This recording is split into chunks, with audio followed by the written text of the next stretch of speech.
sir. Nasa totoo ka? I have no intent. Ko lang, sir. Nasa totoo ka? I have no intent. Ko lang, sir. Nasa totoo ka? I have no intent. Maganda araw mga kaibigan.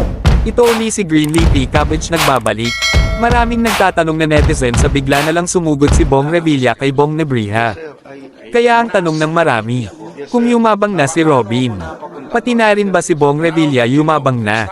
Halika at ating silipin at unawain kung tama ba ang pagsugod ni Senator kay Bong Nebriha. Let's go! Ako sa Quezon City. yes, sir. Nasa Cavite ako. Yes, sir. Now, Paano ako napapunta doon? sir. Now that you know, it's not my vehicle. Yes, sir.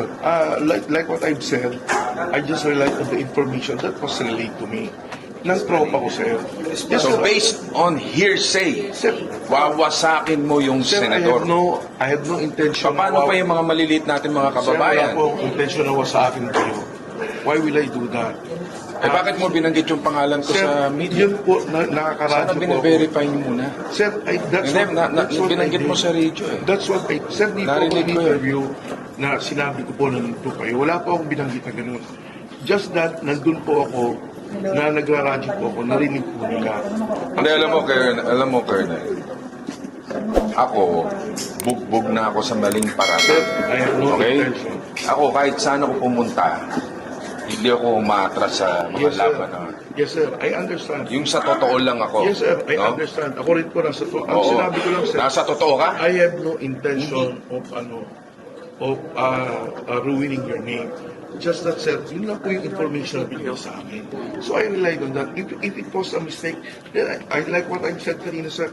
Nagkakamali tayo, lahat tayo tao nagkakamali. And I apologize. Pero kung hindi po- You apologize to the public. Yes, sir. Yes, sir. Yes, sir. I will. I already apologize, Kano. I'm really sorry. I already apologized kanina. I already made an apology. Tao lang po tayo. Lahat po tayo nagkakamali. Eh ngayon, kung nagkamali po yung enforcer ko, as the commander of the task force, the buck ends with me. I do not need to present the enforcer anymore. Kung nagkamali siya, ako na po ang sasagot nun. Sir, ano balak niyo sa enforcer kung tatanggalin niyo? Sir, wala po ang balak ipatanggal. Kung ako na lang, di ako na lang po. But the buck ends with me. The responsibility ends with me. Yun po ang ng commander eh. I need to make decisions. I need to make decisions. It is not to ruin the senator. Alam ko po yung pangalan ng senator. We have common friends. Wala po akong intention na sirain. Kaya kung nagkamali ako na lang po. Ako na lang. Alam mo, as you said, no? Yes, sir. Tao lang kayo, nagkakamali. Yes, sir. And Kaya that's why I I... apologize. Pero masakit kasi yan eh. Yes, sir. I know. Masakit yun. Sir. And ayoko, That's I'm why sure, I- dito sa mga pangyayari nito, mayroon pa rin mambabash pa rin sa amin, and that is so unfair. Dahil tayo sumusunod sa batas trapiko, matindi na yung pinagdaanan ko sa buhay, tapos wawasakin nyo ng ganyan lang ng walang kakwenta-kwenta. In fact, nakakatawa nga itong issue na to eh. Traffic. Ang daming problema ng bayan na dapat Yes, sir. iniintindi namin, tapos titirahin nyo kami ng ganyan. But we have to answer back because nawawasak yung pangalan namin eh. Mga tao nagsasuffer sa traffic. Like what I've said. Tapos yung ganyan VIP treatment, sasabihin pipilin, ililet go mo, dapat tinikitan mo.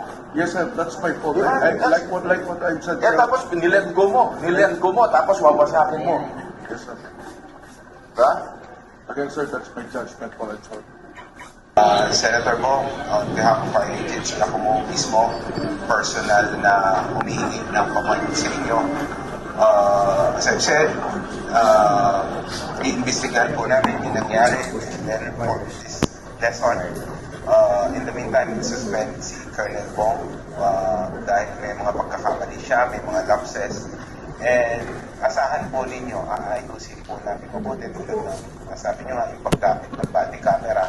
Hinihintay lamang po kasi natin yung Metro Manila Council Resolution na nag-approve ng guidelines ng paggamit nito, pati po yung handheld device natin ay gagamitin na rin po natin dyan.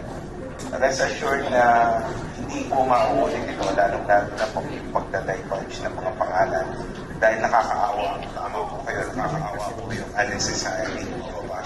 Whether or not siya yung nag-violate ng traffic, hindi po dapat i-announce kung sino yung pangalan. Dahil kawawa din po, nagkamali na nagawamit ng unauthorized or illegal na paggamit ng maska kasi na-issue ng ticket, magbabayad siya ng penalty and then mababash na siya. Siguro naman po sa legal ng penalty na pinapagaw namin sa illegal na paggamit ng maska is enough punishment for us. So, again, Mr. Senator, pasensya na po kayo.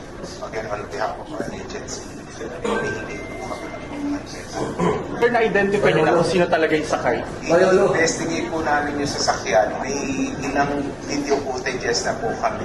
So, ititrace po namin yung may-ari na sasakyan. And i-report po namin sa inyo once na ma-find out namin kung sino. At i-reklamo po natin yung sa LTO para ma-issue na show cause order at mapatawad po na kaukulang parusa. Una-una, sabi ko nga kanina, sa dami na ng mga pinagdaanan ko sa buhay, yun yung mga bagay na ayoko na mangyari, yung mga maling paratang, masakit. Dahil mababash kami, no? Di bali kung ako lang yung mababash na buong pamilya, kung mabash ka dyan, pero okay lang, I accept your apology. And leave it to you, Chairman, kung ano man yung maging desisyon mo kay Colonel Bong Ria. Sa akin lang, I hope you understand kung bakit naging ganito yung reaction ko. Dahil kung ikaw man yung lumagay sa lugar ko, you will do the same thing.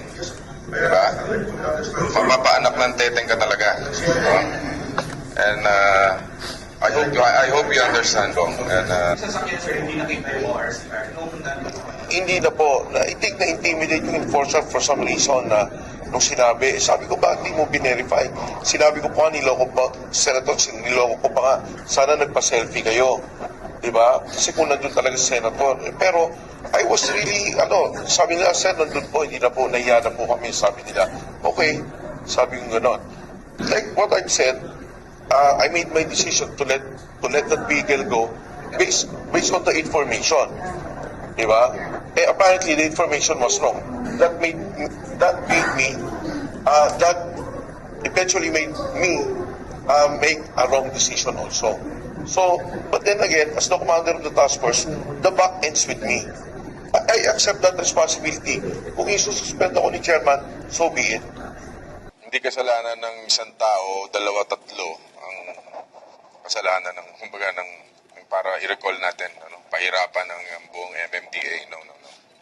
Kanina, nadala lang din ako ng init ng ulo dahil para akong nabangungot, nagising ako ng staff ko, and kaya nakakagulat talaga. At siyempre, binabash ka na, binawasak ka na yung pangalan mo, then